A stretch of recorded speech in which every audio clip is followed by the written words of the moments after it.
Bueno, bon dia a tothom, a la sala, a los que estan connectats, als companys de la taula, en principi el Jordi Graner present i el Gustavo de Sal a Madrid connectat també. Como es va dir ahí, perdón, hablaré en castellano porque tenemos un compañero, Gustavo de Sal, que vive en Madrid y que, bueno, participará en castellano. Y solo recordar que esta mesa está organizada por uno de los grupos que ha trabajado durante 9 meses post pandemia, pero de manera no presencial, este tema de las nuevas tecnologías. Un tema que, como se dijo ayer, fue propuesto por uno de nuestros compañeros, Albert Mariné, hace por lo menos 2 años y medio largos. Aún no estábamos en pandemia y, por supuesto, fue un tema muy estimado por todos. En general, las propuestas que hacemos dentro de la Fundación, que se inscriben en una concepción de la salud mental que no es solo asistencial, sino que es, digamos, que pertenece a los diferentes ámbitos de la vida de cualquier persona y de la comunidad, por supuesto.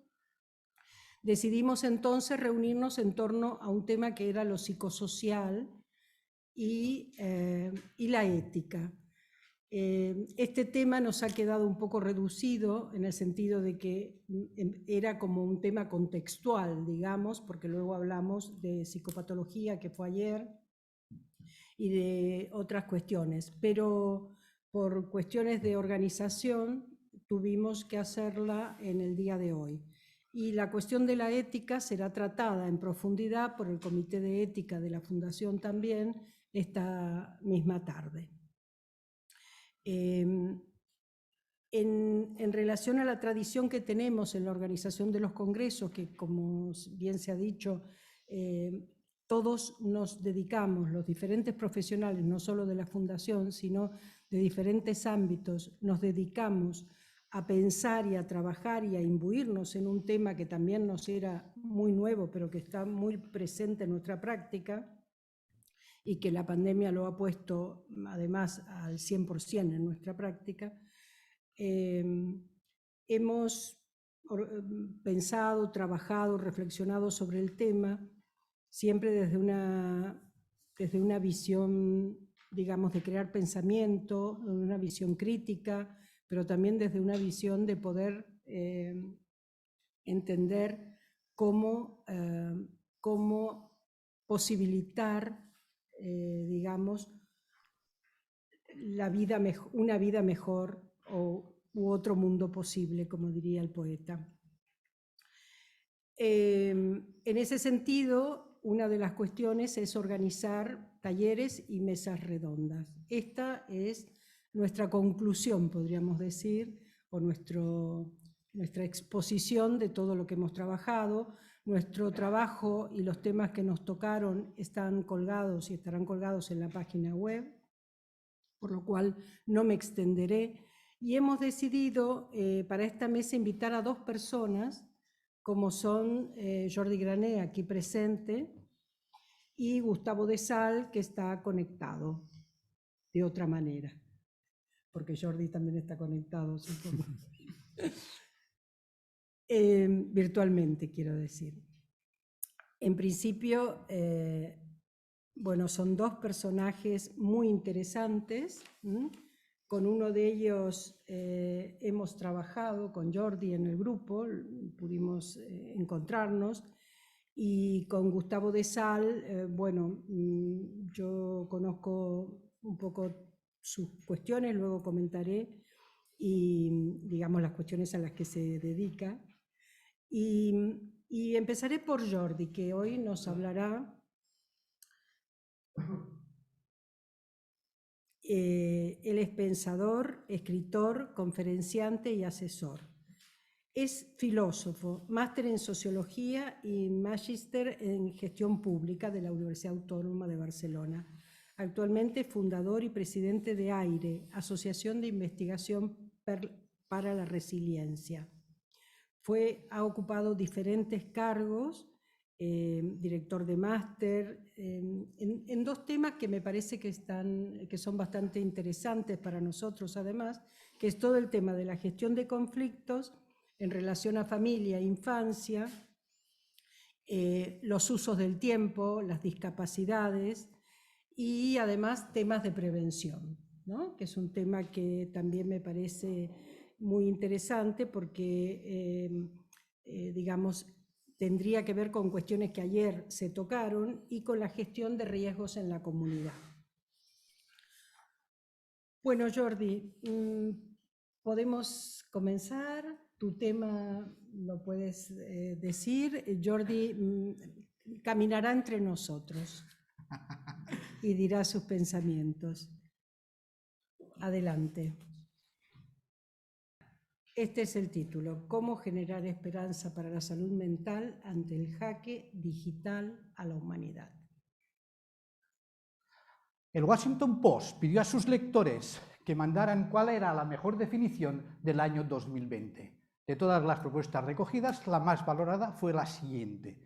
Es como si miraras a ambos lados de la calle antes de cruzarla y entonces fueras atropellado por un submarino. Repito, la mejor definición del 2020 es la siguiente. Es como si miraras a ambos lados de la calle antes de cruzar y entonces te atropellara un submarino. Un matiz interesante: esta mejor propuesta de definición del año 2020 fue proporcionada por un chiquillo de 9 años de Michigan, Estados Unidos, llamado Clark Smith, un chiquillo de 9 años.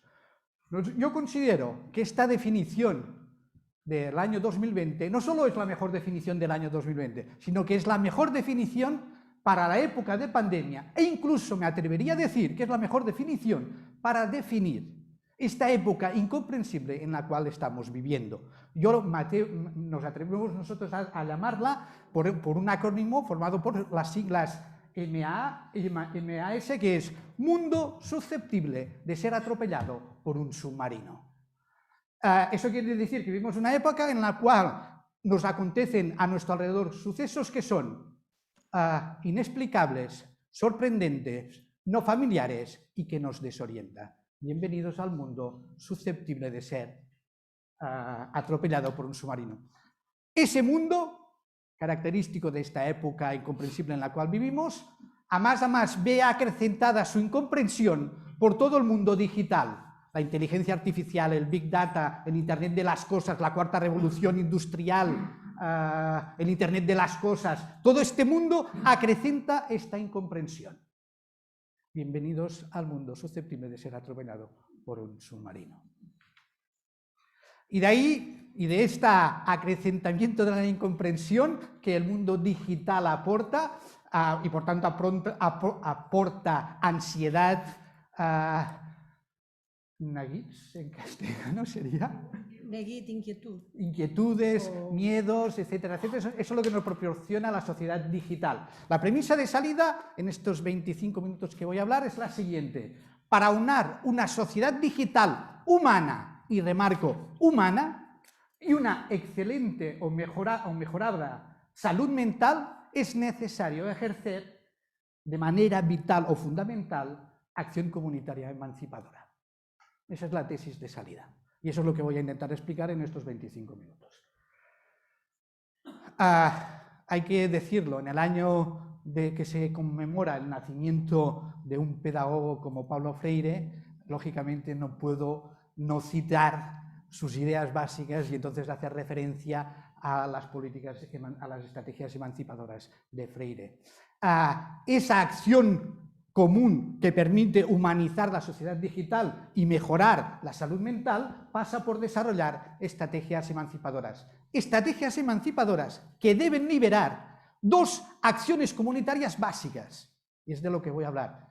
Repito, acciones comunitarias, y remarco lo de comunitarias, acciones comunitarias, que serían las siguientes: combatir y sanar. Esto es lo que debemos hacer hoy en día para mejorar la salud mental en el marco de ese mundo susceptible de ser atropellado por un submarino. ¿Qué es combatir? Combatir es un proyecto político que básicamente consiste en tener conciencia, tomar conciencia del funcionamiento interno del capitalismo, de la vigilancia, buscar alternativas posibles, como decía Tesi, para ese mundo que hemos de mejorar y, lógicamente, impedir que contribuir a la propia vigilancia. Eso es lo que deberíamos hacer. Y, por tanto, y por añadido, a promover el pensamiento crítico. Dentro de la acción comunitaria de combatir, veremos, no se asusten por los títulos, lo explicaré, es necesario retener la autoría decisional y es necesario dar jaque mate al destino. ¿Qué es sanar? La otra estrategia emancipadora. Sanar es un proyecto de sociedad y significa abrir los ojos y recuperar miradas que nos permitan avanzar hacia una sociedad más compasiva, más piadosa, yo diría más solidaria y más amorosa de lo que tenemos ahora. Ese es el proyecto de sanar. Y veremos dos estrategias en esta de acción para la estrategia emancipadora de sanar, expandir la concepción del nosotros y humanizarnos mediante el cuidado, la empatía, la mirada, el cuidado y la compasión. Si me acompañan en el viaje, vamos a ver la primera de las estrategias de combatir, que es retener la autoría decisional. Nos hallamos inmersos en lo que hoy se llama, desde diversos nombres, capitalismo de la vigilancia, capitalismo cognitivo, capitalismo emocional, feudalismo tecnocrático, cada autor le llama de una manera, Harari le llama datacapitalismo, etcétera, etcétera. Diversos nombres para recoger la misma idea. ¿De qué se trata? Estamos en una nueva época en la cual nosotros y nuestra alma incluso son convertidos en datos que se convierten en materia prima para este capitalismo de la vigilancia. Esa es la sociedad digital en la cual estamos inmersos. ¿Cómo sabemos si formamos parte de esa materia prima, de ese capitalismo de la vigilancia? Muy sencillo. Si nos damos cuenta que si no pagamos por el servicio, tú eres el servicio, nosotros somos el servicio. Y hay muchas cosas que nos proporcionan de manera gratuita. ¿Qué es el capitalismo de la vigilancia? Una industria extractiva de datos. Es una industria extractiva de datos. Los datos que nos sacan de nuestra acción sirven como materia prima, como decía, para ese neocapitalismo. ¿Qué utiliza el capitalismo de vigilancia? Básicamente es una economía de la atención. Secuestran un bien escaso humano, que es la atención, secuestran la atención mediante herramientas que nos convierten en yonkis tecnológicos para después podernos impedir que saquemos nuestra mirada de las pantallas. Y aprovechan para irnos extrayendo los datos. ¿Para qué sirven los datos? No solamente el capitalismo de la vigilancia es una economía de la atención, también es una economía de la acción, que aún es más brutal. ¿Qué quiere decir que es una economía de la acción? Los datos que nos extraen, esa materia prima, la utilizan para predecir nuestro futuro, para poder predecir nuestro comportamiento, articular nuestro comportamiento y vendérselo a terceras empresas que después negocian con nuestros comportamientos futuros. Esa es la brutalidad del capitalismo de vigilancia, que es economía de la acción, en el cual aparece la paradoja sorprendente de que pasamos del yo haré al tú harás, y el tú harás digital lo que imposibilita es ejercer la libertad. Es decir, va al núcleo duro de romper con la autonomía de las personas. ¿Y eso cómo se hace? Pues básicamente con la inteligencia artificial, mediante los algoritmos. Bienvenidos a la civilización de los algoritmos. Ahora todo está regido por estos algoritmos que usurpan, se otorgan ese poder de arrebatarnos el poder decisional, para decirlo, casi todo a nuestro alrededor. Y así se convierten, como dice una un libro muy bonito, el algoritmo se convierte en un arma de destrucción matemática. Arma de destrucción matemática es una buena definición de lo que es un algoritmo. ¿Qué hemos de hacer entonces para concienciarnos de ese capitalismo de vigilancia? Lógicamente es muy sencillo, aparentemente. Hemos de recuperar nuestro tiempo, nuestra escasa atención y sobre todo, recuperar el poder decisional. Y eso significa y conlleva que es muy importante trabajar en nuestra sociedad la decisionalidad, retener el poder de decidir las cosas.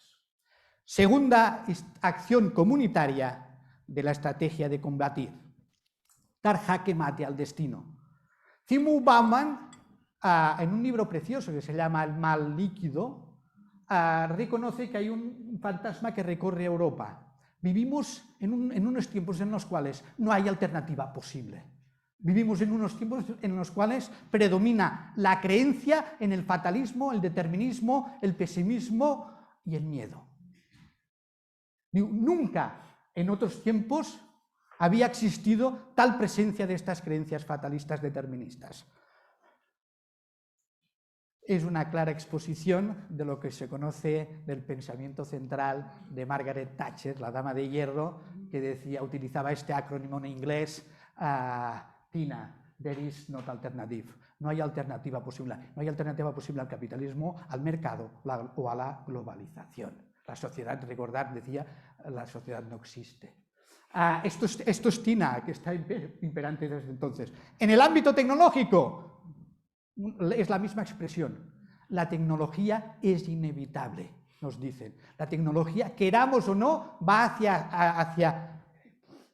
hacia un mundo en el cual se va a producir la sincronicidad. ¿Qué es la sincronicidad tan comentada por los transhumanistas? La sincronicidad es aquella fecha que se calcula que dará lugar entre 2030 y 2040, en la cual los seres humanos seremos eliminados para dar lugar a la inteligencia artificial general.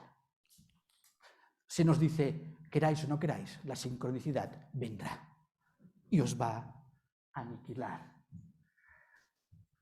¿Cuál es el planteamiento de acción comunitaria política? Instaurar, luchar, defender, otro acrónimo alternativo al TINA, que es TAMA.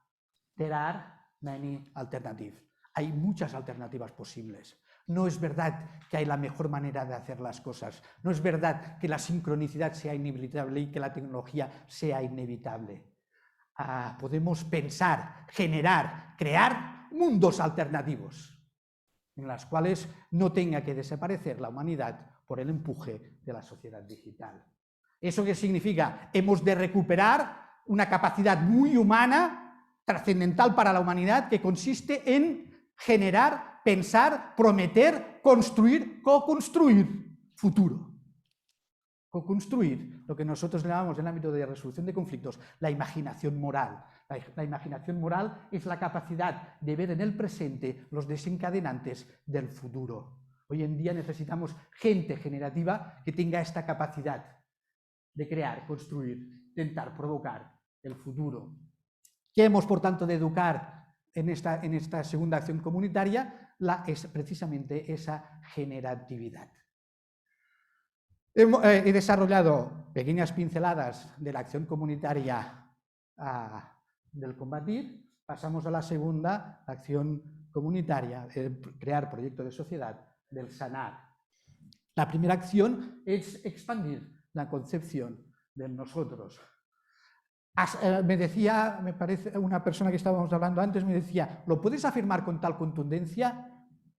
Me gusta ser vehemente y decir que sí, que hoy en día las conexiones no generan un nosotros, las conexiones no generan comunidad. Solamente se genera comunidad o se genera un nosotros a través de los vínculos, de las relaciones humanas. A pesar de que Facebook, perdón, no es Facebook ya, sino ahora es Meta, a pesar de que Meta lo diga. A pesar de que Meta diga que ellos generan comunidad, no es cierto. La comunidad se genera desde los vínculos, desde las relaciones humanas. las plataformas digitales no contribuyen a generar ese nosotros, pero sí que generan, y en eso tal vez le tengamos que dar razón a Meta, a nosotros empequeñecidos, muy empequeñecidos, en las cuales es casi imposible vislumbrar al otro. Si no es desde estos filtros burbujas en los cuales nos colocan las plataformas digitales, en las cuales se nos sirve todo aquello que refuerza nuestra pequeña manera de pensar. Nuestra pequeña manera de pensar. Esas plataformas digitales saben que nos pueden convertir en esos yonkis digitales, lógicamente, si trabajan la vergüenza, la ira, el odio, la indignación, porque esto es la heroína que nos permite estar como yonkis pegados a las pantallas. Digámoslo claro, la verdad ni es adictiva ni es aburrida. El odio es adictivo y es muy divertido. Esto nos lleva a una paradoja interesante, nos coloca a las personas en una encrucijada interesante, que es que se nos vende ahora la historia de que las personas somos libres, que somos un proyecto a hacer, que no tenemos destino fijo. Somos libres, somos seres libres, autores de nuestra propia vida. Se nos dice que tenemos el control de nuestra vida, que podemos crecer y mejorar como personas. Ay, el daño que hacen a marcas personales. Pero nos coloca en una paradoja, porque ese control, esa libertad, esa autonomía, en ningún ámbito se hace realidad. Bienvenidos a la sociedad digital que provoca muchísima frustración, porque precisamente nos dicen que somos libres, pero realmente somos esclavos de nuestra libertad. Porque somos seres invisibles para el capitalismo de la vigilancia, más allá de ser materia prima para extraernos datos. Harari lo llama seres degradados.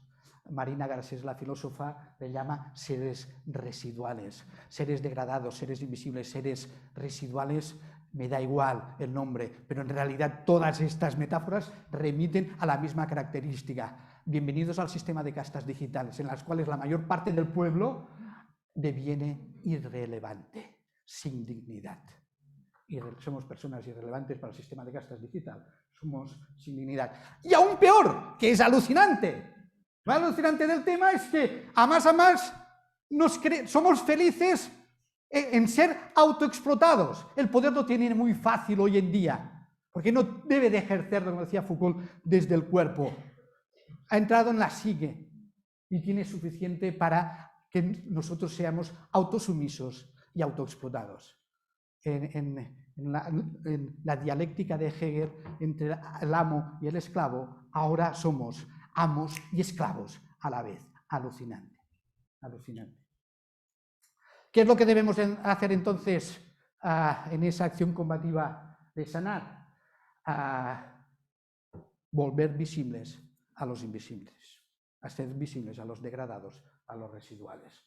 Y también es necesario expandir la definición de nosotros, ampliar la tribu, para salirnos de ese empequeñecimiento del nosotros digital. Y hay que educar, por tanto, la apertura. Y vamos por el último de las estrategias de sanar. Hay que humanizar mediante el cuidado, la mirada y la compasión. Este verano, aprovechando una conferencia que daba en Guadalajara, fui al Monasterio de Piedra. Es precioso, les recomiendo que vayan al Monasterio de Piedra, porque es precioso ver la belleza en la naturaleza.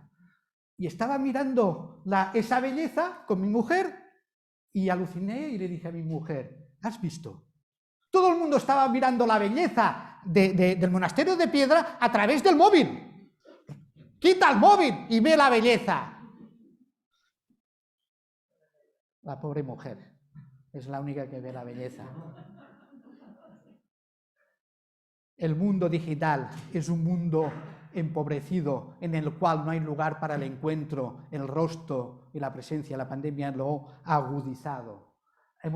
Y es, por tanto, el mundo digital es un mundo pobre en miradas y en voces. ¿Eso a qué nos lleva? A la desaparición del otro, a la desaparición del rostro, de la presencia. y por tanto nos lleva a ese empequeñecimiento del nosotros. ¿Qué nos lleva a esto? A lo que se llama hoy en día la generación del copo de nieve. La generación del copo de nieve es la juventud que ahora en estos momentos tenemos, en las cuales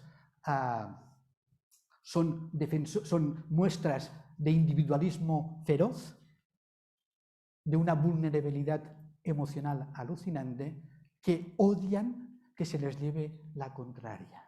Bienvenidos a la generación copo de nieve.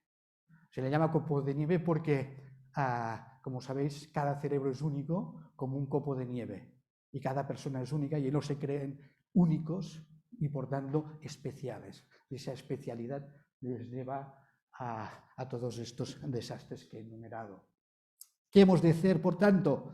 A combatir ese capitalismo emocional. Ese capitalismo emocional que nos ha vendido la moto, como decía Chomsky, con una frase, con un mantra muy sencillo. ¡Sé feliz! Todo consiste en ser feliz. Si eres feliz, lo tienes todo conseguido.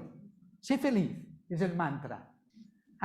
Eso es lo que el filósofo que ahora está de moda, uno de los filósofos que está de moda, Byung-Chul Han, alemán de ascendencia coreana, él le llama a ese capitalismo emocional, le llama la sociedad del rendimiento. Estéticas, gimnasios, grandes superficies, bancos, laboratorios genéticos. Bienvenidos a la sociedad del rendimiento. Somos como hámsters dentro de una noria que va dando continuamente vueltas, vueltas, vueltas y vueltas con un mantra. Yes, we can. Tú puedes hacer todo aquello que te propongas. En ese mundo de felicidad no tiene lugar, debe ser erradicado toda presencia de lo negativo. Todo lo negativo debe ser erradicado. El pensamiento negativo, el dolor, y es lo que más me interesa, el dolor debe ser erradicado. Y a más, ese tipo de argumentación nos dice, las personas son culpables de su infelicidad y de su dolor. Porque podrían hacer cosas distintas, podrían hacer cursos de mindfulness, podrían hacer cursos de pensamiento positivo, podrían hacer cursos y ser felices. Si no lo haces es porque no quieres.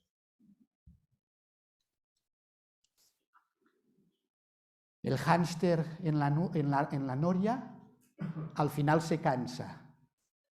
Y la sociedad el sujeto del rendimiento es un sujeto frustrado, depresivo, fracasado y quemado. El cansancio, la fatiga del ego es el mejor profiláctico para la no revolución, dice Byung-Chul Han. Eso que nos lleva, dice este filósofo, a la sociedad paliativa, en la cual el dolor es privatizado. Como decía antes, tú eres culpable de ese dolor. Y entonces no solamente el sufrimiento se privatiza y banaliza, sino que eso conlleva que las dimensiones sociales de ese dolor no tienen lugar. Con lo cual no tiene lugar ni la compasión, ni la piedad, ni la solidaridad en este mundo paliativo. ¿Y eso qué conlleva? Que desaparecen los revolucionarios. Los depresivos sustituyen a los revolucionarios, dice Byung-Chul Han. ¿Por qué? Porque se elimina toda posibilidad de politización, toda posibilidad de revuelta, toda posibilidad de revolución. ¿Por qué? Entre otras cosas, porque desaparece la imaginación moral, esa capacidad de crear, generar utopías, esa capacidad de generar y construir mundos alternativos, de crear mundos alternativos. Eso conlleva, es cierto que el cambio personal es más fácil que el cambio social, pero es que el cambio social no tiene lugar. En esta sociedad, en ese mundo susceptible de ser atropellado por un submarino, no tiene lugar el cambio social. ¿Por qué? Porque las condiciones de mejora, las condiciones de posibilidad son estrictamente psicológicas. Bienvenidos a la infantilización y a la terapeutización del mundo digital. ¿Qué es necesario, por tanto? Recuperar la mirada, recuperar la escucha, establecer la presencia para la compasión y la piedad. Eso significa, es necesario humanizar ese neocapitalismo, ese capitalismo de la vigilancia. Y eso nos lleva a reivindicar, educar en calidez humana. Ya vamos acabando. He partido de la premisa de que para aunar una sociedad digital humana y una buena salud mental es necesario ejercer la acción comunitaria emancipadora de combatir y de sanar. Pocos meses iniciada la Primera Guerra Mundial, en Navidad de 1914, en esa guerra de trincheras típica de la Primera Guerra Mundial, ustedes saben seguramente también, que los combatientes, no los jefes, los combatientes, la gente del pueblo que se matan entre ellos en una guerra, franceses, ingleses y alemanes, en Navidad pactaron determinados tiempos de no acción, de no guerra.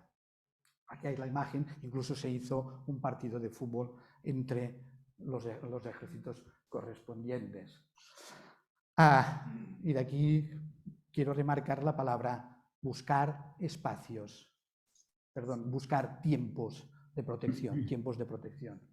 Poca gente sabe que la Generalitat de Catalunya es herencia y evolución de las famosas asambleas de Pau i Treva, de Pau del Senyor, Paz y Treva, Paz del Señor, que derivan en su momento de un espacio alrededor de determinadas zonas eclesiásticas, por ejemplo, que se llamaban La Sagrera, de ahí que haya un barrio en Barcelona que se llama La Sagrera, precisamente para recordar ese espacio en el cual no se podía guerrear. Por tanto, era un espacio también de protección. De aquí surge, estas asambleas de l'Abat Oliva, etcétera, etcétera, surge la Generalitat. El futuro digital será, pero de nosotros depende que el futuro digital sea humano. Y eso quiere decir que nosotros hemos de batallar para conseguir tiempos y espacios alejados de lo digital, que sean espacios y tiempos no smart. Temo que algún día la tecnología sobrepase la humanidad.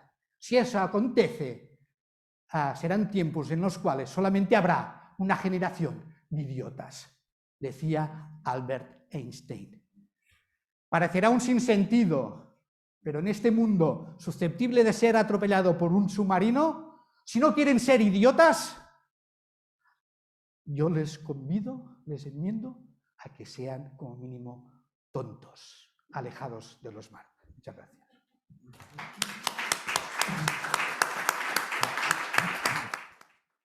Bienvenido a Cataluña. Bien, muchísimas gracias. Bueno, en primer lugar, por supuesto, mi agradecimiento por esta invitación. Acabo de escuchar con muchísima atención lo que ha expuesto Jordi Grané. Suscribo prácticamente todo lo que ha dicho. Además, me ha impactado su estilo contundente, convincente, radical, diría incluso hasta apasionado para tratar este tema. Voy a detenerme en un punto, dado que él ha tratado, ya me parece, las cuestiones fundamentales, ¿no? Creo que voy a comenzar con el comentario de que toda esta cuestión tecnológica va desarrollándose con tal velocidad que desde el momento en que se organizó este encuentro al día de hoy han sucedido cosas. Jordi ha nombrado efectivamente algo que es muy importante, que es la transformación de una modalidad de inteligencia artificial que se llama metaverso, el metaverse, que está en proceso de experimentación. Todavía no sabemos exactamente en qué consiste, pero los anuncios que vamos leyendo nos muestran de que se trata efectivamente de un movimiento, podríamos decir, como de fuga, es decir, la posibilidad de que la totalidad de la existencia pueda llegar a ser trasladada a un espacio virtual en donde ya no exista posibilidad de salida, es decir, que la globalización, tal como Zygmunt Bauman la definía, con esta tecnología del metaverso, podría llegar a convertirse verdaderamente en lo que Bauman auguraba, es decir, la imposibilidad de que pueda haber un espacio de salida. No obstante, comparto con Jordi que efectivamente es necesario evitar, por supuesto, porque esto forma parte de la estrategia política que la sociedad, el modo actual del capitalismo está tratando de imponer, que es la resignación, es decir, la idea de que no hay efectivamente alternativa.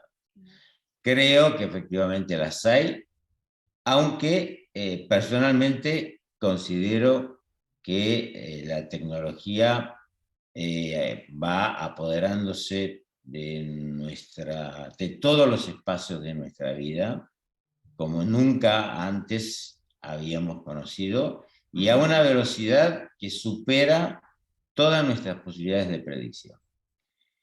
No obstante, efectivamente, es necesario no solamente crear posibilidades de resistencia, sino también estudiar hasta qué punto la propia estructura de la subjetividad humana posee espacios que son o no, ese es un debate que no puede todavía decidirse, son o no susceptibles de poder resistir, es decir, no solamente con acciones de respuesta, sino que la propia estructura de la subjetividad quizás posee ciertos reservorios que todavía, al menos, se demuestra que los algoritmos no pueden alcanzar. Me interesa en esta ocasión señalar un aspecto que me parece se va presentando, se va definiendo cada vez con mayor claridad de cuál es el modelo, podríamos decir, desde el punto de vista clínico, que va configurando una forma inédita de lo político. Me parece que una de las consecuencias, digamos, más notables de esta pandemia que estamos atravesando, porque no olvidemos que no hemos salido de ella, tampoco sabemos exactamente hasta qué punto no hemos entrado en una era en la cual lo pandémico, ¿no?, en sus múltiples definiciones, va a formar parte de el entorno en el cual habremos de movernos, pero creo que una de las consecuencias más notables es haber traído, digamos, a la luz un complejo de fuerzas políticas, sociales, económicas, que hasta hace poco, en tiempos un tanto menos críticos, permanecían más veladas. No que no existieran, sino que estaban más veladas. Me parece que la pandemia ha abierto el telón de una manera abrupta de cosas que ya se venían preparando. Y quisiera poner en esta ocasión el acento en la psicosis, ¿no?, y en este papel, insisto, no menor que la psicosis juega en la deriva actual del capitalismo.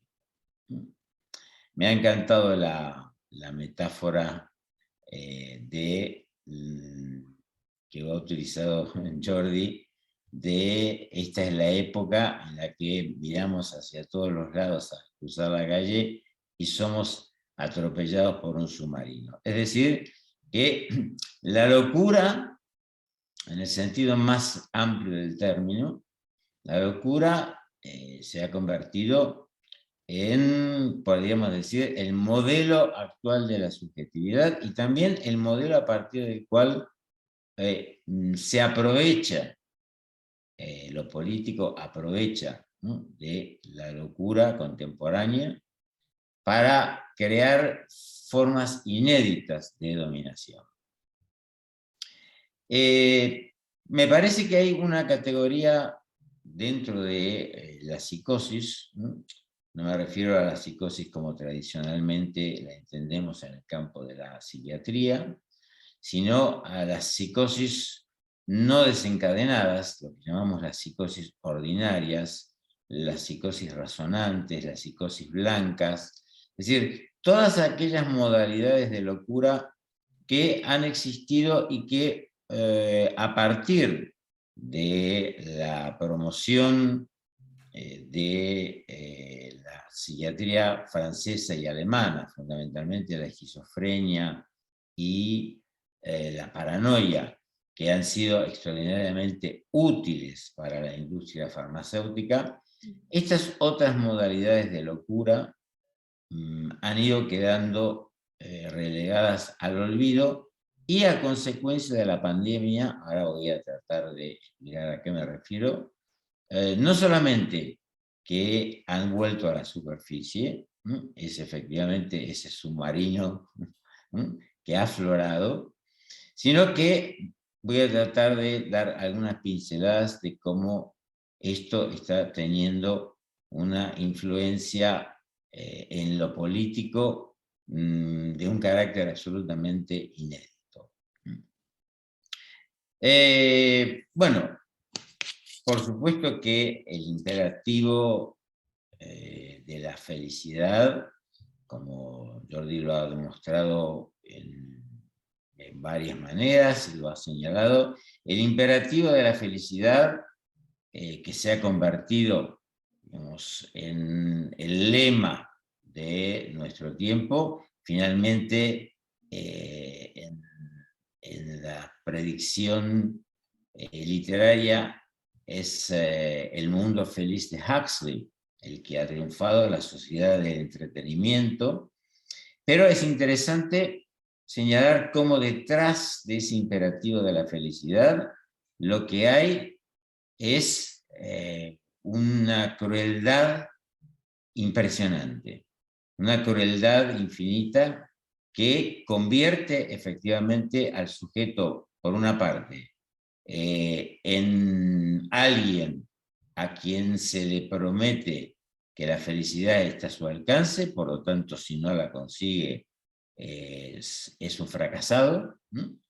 Es paradójicamente, en este imperativo a la felicidad, lo que va minando, ¿no?, la estabilidad ontológica de los seres humanos es el pánico a fracasar, porque la sociedad de la felicidad es al mismo tiempo una sociedad que esconde un profundo sentimiento de culpabilidad que se va instalando en los seres humanos. Las redes sociales son patrimonio de todos, pero constituyen un espacio particularmente propicio para alojar el discurso del psicótico ordinario, es decir, del psicótico que convive, del psicótico funcional, del psicótico que convive y que es una variante clínica que gracias a una suerte de, digamos, anudamiento supletorio, hace que se trate de sujetos que logran una funcionalidad bastante adaptada al discurso corriente. Es una modalidad en donde no falta, por supuesto, el núcleo delirante, que en la escucha clínica es perfectamente localizable, pero que sin embargo permanece latente, es decir, sin expansiones notables. Incluso en muchos casos, la ausencia de un desarrollo ideativo estructurado le permite establecer un lazo social entre ellos que se organiza alrededor de un contenido delirante compartido. Vamos a tomar un ejemplo que es el de los terraplanistas, ¿no? Es bien elocuente.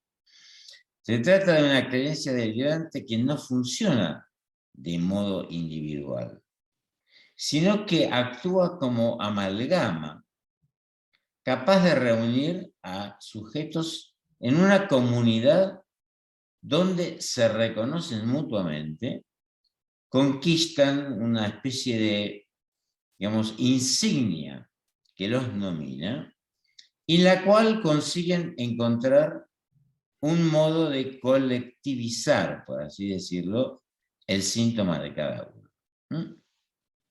Es decir, la clínica no recoge casos de delirios individuales sobre la Tierra plana.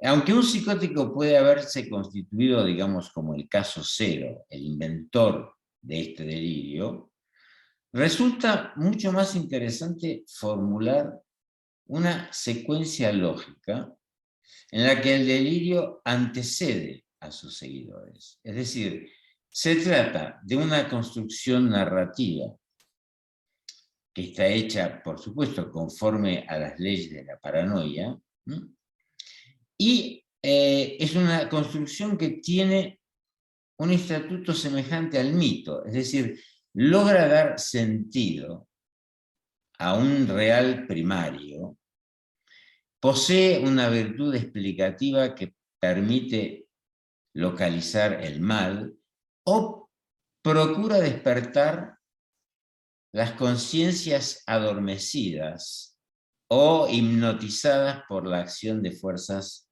manipuladoras.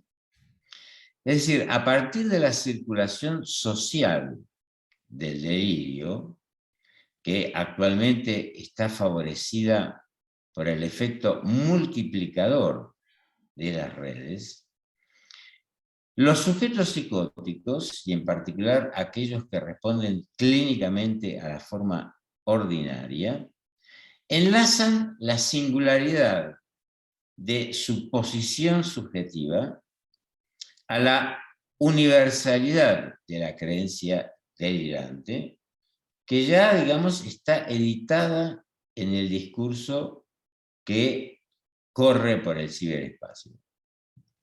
Es decir, este enlace entre los sujetos me parece que posee la ventaja de dar mayor credibilidad a la idea nuclear. Es decir, la idea reforzada por el sentimiento de pertenencia a una comunidad, a una religio, en el sentido ordinario del término originario, del término latino, algo que está fuertemente unido. Las religio delirantes han existido siempre, pero es indudable que el paradigma contemporáneo, este paradigma baumaniano, de licuefacción del nombre del Padre, ha pluralizado de forma notoria estas colectividades delirantes. Y vale la pena aclarar, me parece, que las teorías delirantes encuentran, además, un número incalculable de fieles que no podrían ser considerados psicóticos en el sentido clínico estricto, habida cuenta de que, por supuesto, la condición delirante no es un rasgo intrínsecamente mórbido, o en todo caso responde a la locura esencial de la lengua y de los efectos en el cuerpo, es decir, al hecho de que todos los seres humanos vivimos en un espacio ficcional que la tecnología de la comunicación ha potenciado y ha llevado a límites, digamos, sin precedentes. Las teorías conspiranoicas que florecen cada vez más en Internet tienen una larga data, digamos, y en algunos momentos incluso han llegado a cumplir un papel histórico interesante, ¿no? Por ejemplo, la creencia de que el rey Jorge III había orquestado un plan secreto para esclavizar a todos los habitantes de las colonias en Norteamérica. Bueno, esta teoría conspiranoica preparó las condiciones para la revuelta contra la corona británica y la guerra de emancipación. Pero a pesar de su antigüedad, los estudiosos concuerdan en que dichas teorías son actualmente más poderosas e influyentes que nunca antes en la historia de la civilización.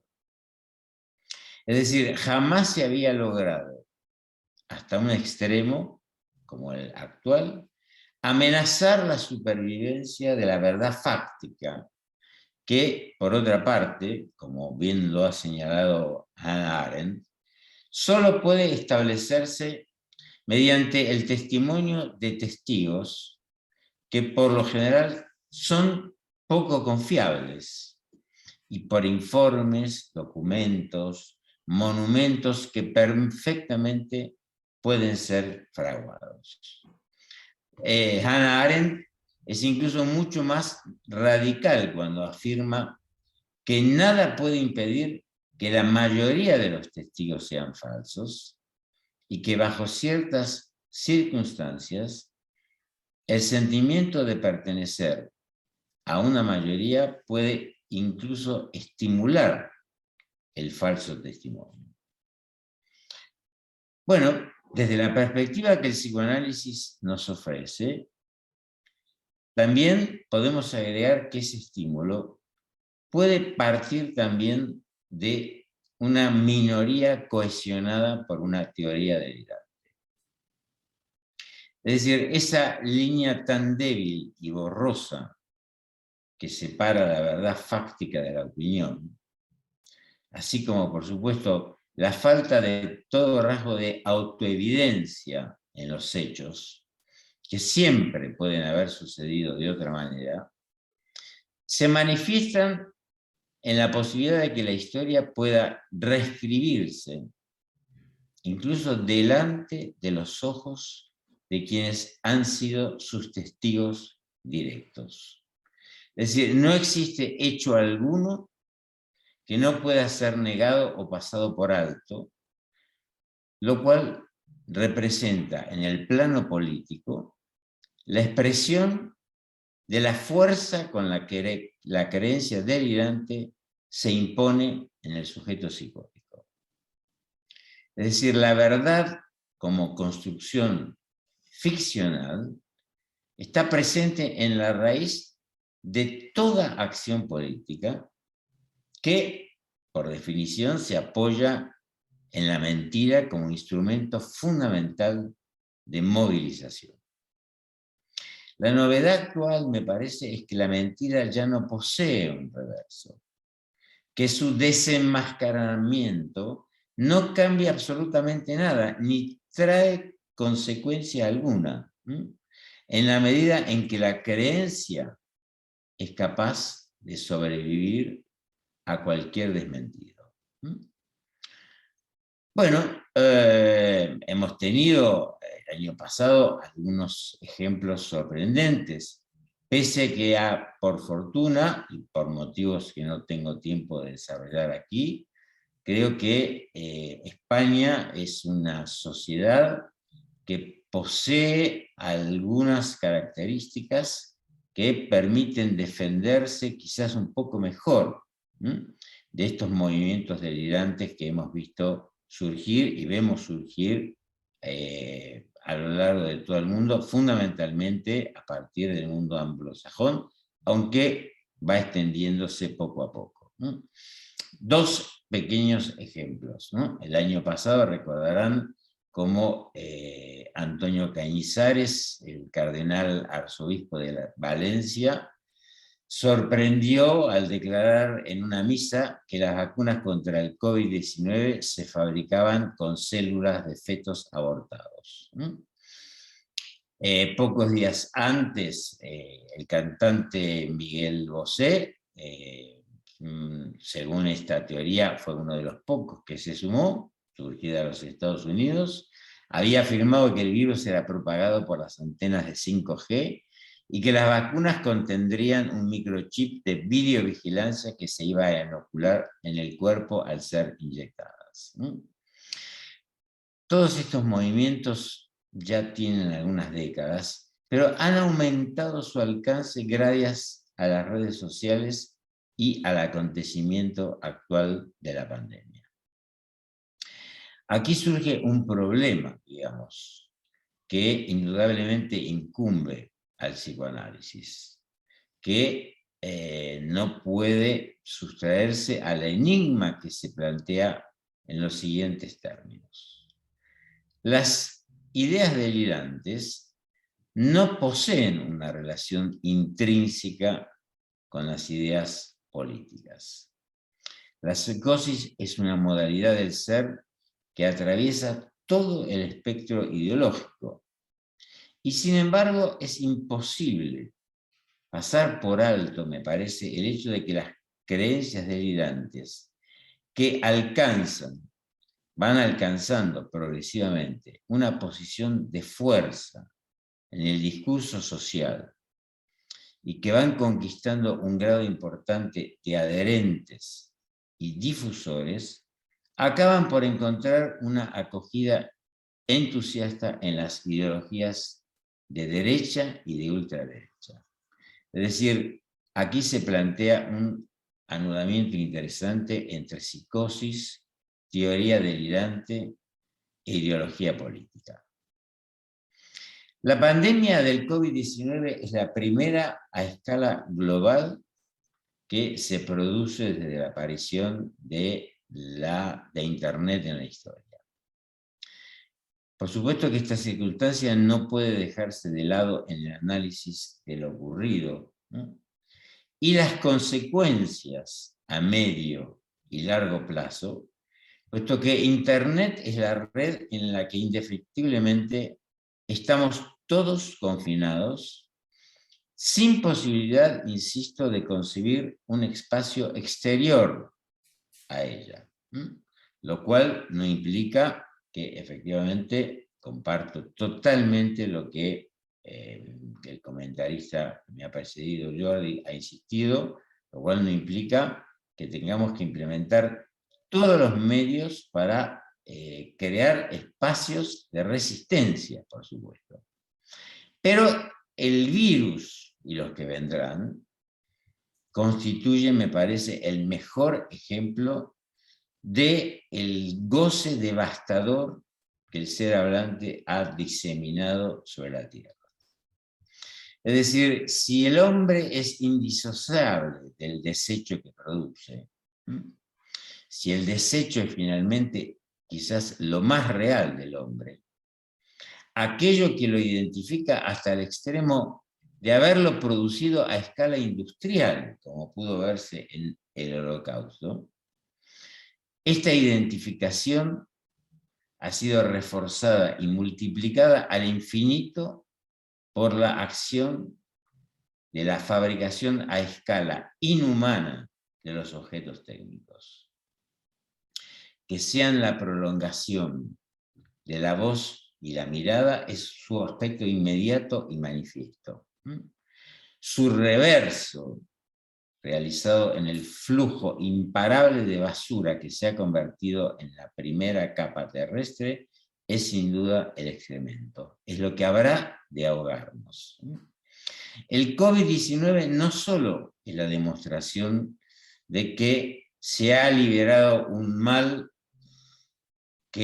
al cual habrá que buscarle alguna clase de remedio, lo cual no será nada fácil, sino también la prueba de la impotencia de la ciencia para tratar el real de la vida.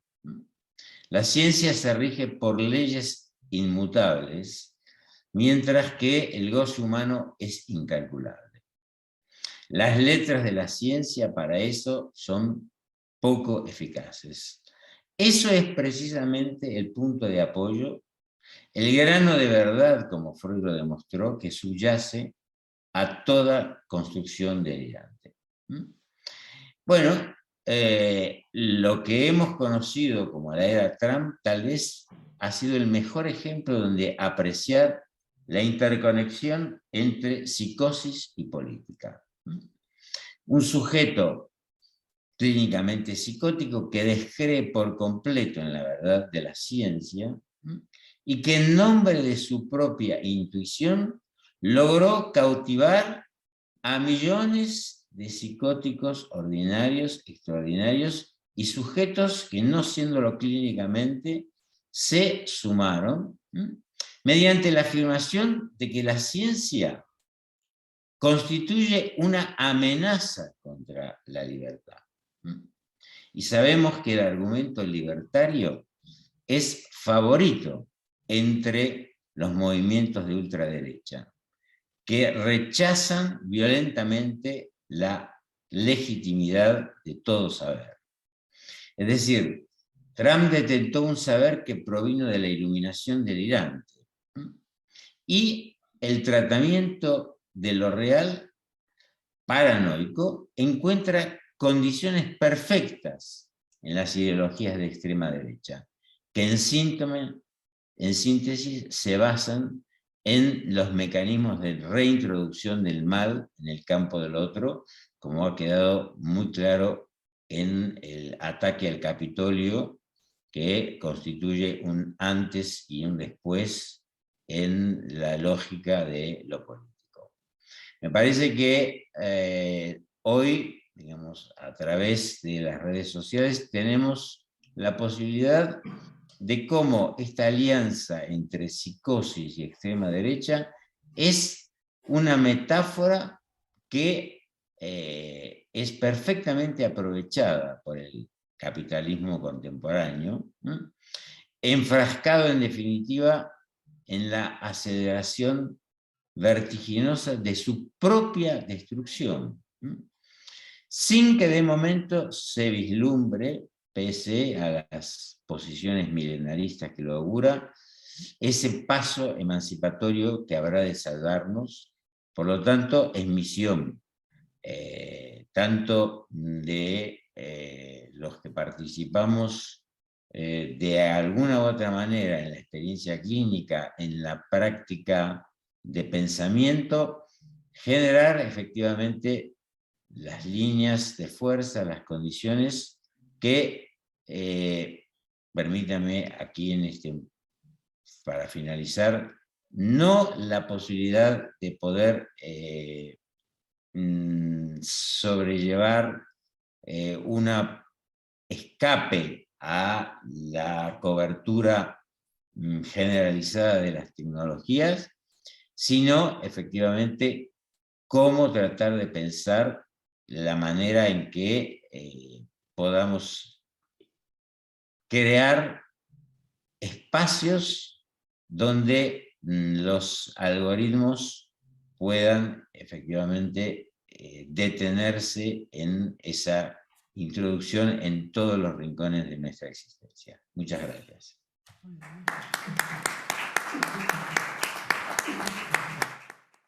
Cuando Jordi hablaba, pensaba, Gustavo de Sal debe estar bastante de acuerdo, o sea que no lo habíamos preparado así, ni pensado, pero porque no lo sabíamos hasta que os escuchamos y os agradecemos porque creo que habéis abierto un tema que subyacía todo este tiempo, en donde hemos hablado de la visión apocalíptica y yo creo que lo que habéis planteado es una cuestión más ligada a lo que podemos llamar en psicoanálisis la pulsión de muerte, pero a la vez también habéis planteado ambos un tema que nos interesa profundamente, que es la posibilidad de lo emancipatorio. o sea, la posibilidad del amor, la posibilidad de un eros que sigue funcionando, que pueda seguir funcionando y que nos ayude a salir de los delirios bueno, y del gran malestar en que se está viviendo. Os dejo la palabra a todo el público, el que está en la sala, el que está conectado, porque realmente creo que hay mucho tema y, por supuesto, en el diálogo que seguramente Jordi y Gustavo pueden llevar a cabo, ¿no? Que también tienen muchas cosas a decirse. Bueno, con tu permiso, Teresa, en primer lugar quisiera saludar a Jordi, porque, bueno, no tenemos todavía el placer, espero que se pueda realizar, de encontrarnos personalmente. Me he sentido muy reconocido en tu exposición, efectivamente, porque comparto contigo la necesidad de estar alertas ante la gravedad del problema en el que nos encontramos. Yo sintetizo lo que tú has comentado con la expresión alienación digital, es decir, la imposibilidad de que los seres humanos puedan subjetivar, y esto ha ocurrido a lo largo de la historia, es decir, cada avance técnico siempre produce un efecto de retraso en la capacidad de la sociedad para poder adaptarse a él. Lo que ocurre es que en la historia de los descubrimientos nunca antes habíamos asistido a una transformación tan impresionante. Como comentaba hace un momento, estoy seguro que cuando tú mismo estuviste preparando estas notas, todavía no estábamos al tanto de que iba a surgir el metaverso y probablemente si algo de todo esto que estamos conversando hoy llegue a subirse en las redes, ya encontraremos que parte de lo que hemos dicho está un poco retrasado respecto de la velocidad que esto está cobrando. Pero quiero además comentar que comparto contigo que efectivamente me parece que tanto tú como yo no somos detractores de las tecnologías, ni mucho menos, sino que efectivamente creo que ambos estamos embarcados, como muchas personas, por supuesto, en la necesidad de acentuar la importancia de evitar el catastrofismo. Porque el catastrofismo es algo que también inunda las redes sociales. Es algo que también sirve a muchos fines políticos. Es decir, crear las condiciones para que el sujeto viva en esta paradoja, la de la promesa de la felicidad, detrás de la cual en realidad está el pánico, el terror cósmico de que si no aprovechamos esa oferta mentirosa de la felicidad al alcance de nuestras manos, vamos a desaparecer. Y me parece que todo el mundo, hoy en día, o la mayoría de las personas, vive en esa tensión permanente, más o menos conscientemente. Y creo que es fundamental que cada uno desde su espacio, desde su reflexión y desde sus coordenadas teóricas y prácticas, contribuya a generar efectivamente espacios que permitan ejercer una resistencia. Debo decirte una cosa, Jordi, no sé si en ese sentido estarás de acuerdo o no. Hay un punto en donde soy un poco más pesimista que en otros terrenos. Me refiero al hecho de que no es el tema de hoy, pero avanzamos hacia, como efecto, por supuesto, de la forma contemporánea del capitalismo, avanzamos hacia una destrucción del planeta, donde allí es donde efectivamente me pregunto cuál es verdaderamente, si todavía tenemos o no tenemos un margen de acción posible, más allá de todos los intentos que se realizan, los foros, etcétera, etcétera. Ese es el punto, diría, donde no quiero entrar, evidentemente, al igual que tú, en el catastrofismo, pero donde debo confesar que mi, digamos, entusiasmo y mi pasión por tratar, como tú lo has señalado, de luchar para la creación, ¿no?, de espacios de no resignación, ahí es donde tengo el temor y me pregunto hasta qué punto tenemos o no tenemos todavía posibilidades de poner un límite a esa pendiente que verdaderamente, en donde Thanatos parece efectivamente que podría llegar a ganarnos la partida. Un placer. Yo jugaba con ventaja, porque yo había leído tu libro. Claro, cuando lees Inconsciente 3.0, aparte de toda la bibliografía que hay, pues lógicamente yo he buscado los puntos de encuentro y por tanto lo que tú has dicho yo lo he dicho antes, en la soledad de tu lectura, yo he dicho, pensamos muy parecido con anterioridad. Dos cosas que has comentado. Es curioso, en estas teorías conspiratorias también participo contigo, porque claro, ese catastrofismo nos lleva a centrar el énfasis en el fin del mundo, y no nos llevan donde nos deberían llevar, que es ¿por qué no preguntarnos por el fin de ese neocapitalismo? Poner el acento en un sitio o en otro nos podría ayudar muy bien. Respecto al pesimismo, sí, igual. ¿Qué piensas tú? Yo muchas veces digo que soy así definimos nosotros las cosas que yo escribo sobre resiliencia, ser realistas desde la esperanza. Es decir, siempre hay que tener esperanza, pero desde el realismo. Y lógicamente, hoy en día sabemos en esos sistemas no lineales que nos afectan que, desgraciadamente, y en esa parte participo contigo en el pesimismo, lo que hacemos hoy repercutirá dentro de 20, 30, 40 años.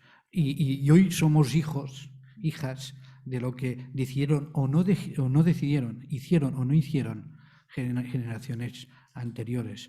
Y esa es la parte que sí que a veces desde ese realismo de la esperanza pasa a ser pesimistas.